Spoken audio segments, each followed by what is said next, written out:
The success of Cat People was like the film noir movement itself, wholly unexpected and unprecedented.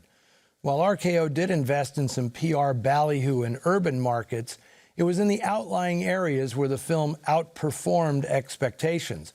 Audiences reacted positively to its suspense and its subtleties, catching RKO executives by surprise. Suddenly, Val Lewton was a prince at the studio, bringing financial salvation from the B unit, not from big-budget pictures with major stars.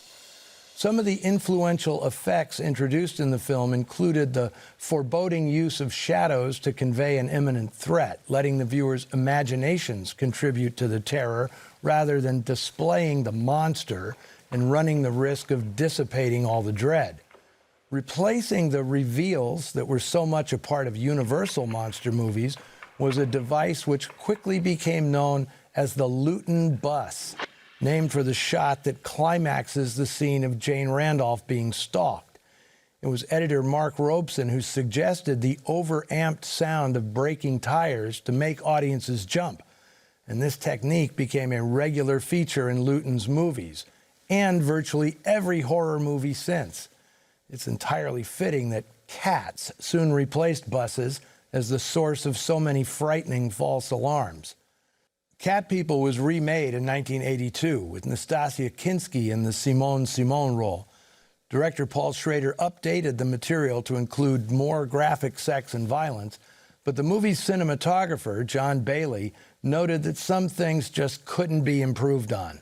So even though actress Annette O'Toole went for her terrifying swim sans bathing suit in the remake, the rest of that scene was virtually a shot-for-shot recreation of the 1942 original.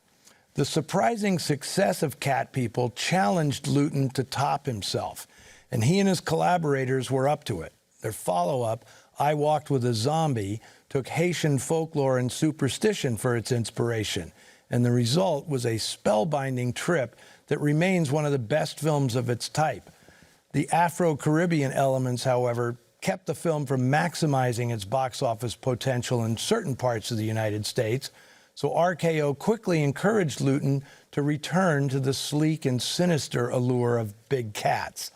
The Leopard Man, up next in our Halloween double bill, was based on the novel Black Alibi by a writer who was just starting to make a huge impact in Hollywood, and on film noir in particular.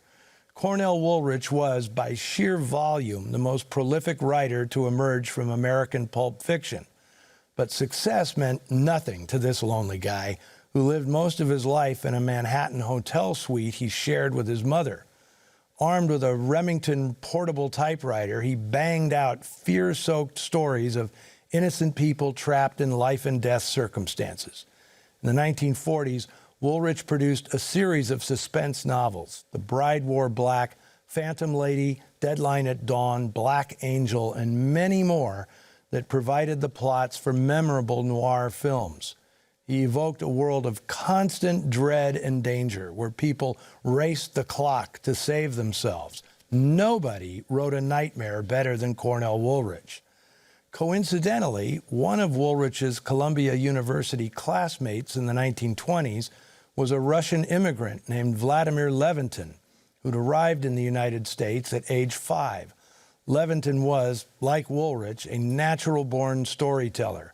In the 20s, after Americanizing his name to Val Lewton, he worked for newspapers, magazines, wrote novels. He needed multiple pseudonyms. He was so prolific. He eventually became David O. Selznick's most valued collaborator in the 1930s, until his resourcefulness and inventiveness led RKO to give him carte blanche within its B unit. After Lewton's success with Cat People and I Walked with a Zombie, he changed the title of Woolrich's novel Black Alibi to The Leopard Man, shifted the story from South America to New Mexico, and made it his third production for RKO. The studio sold it as a horror movie, but this 66-minute exercise in suspense was really something else. In fact, not only could it be considered film noir, it may be Hollywood's first slasher film. From 1943, again under the direction of the great Jacques Tourneur, here are Dennis O'Keefe, Jean Brooks, Margot, and Isabel Jewell, starring in Cornell Woolrich's Black Alibi, reimagined by Val Lewton as the Leopard Man.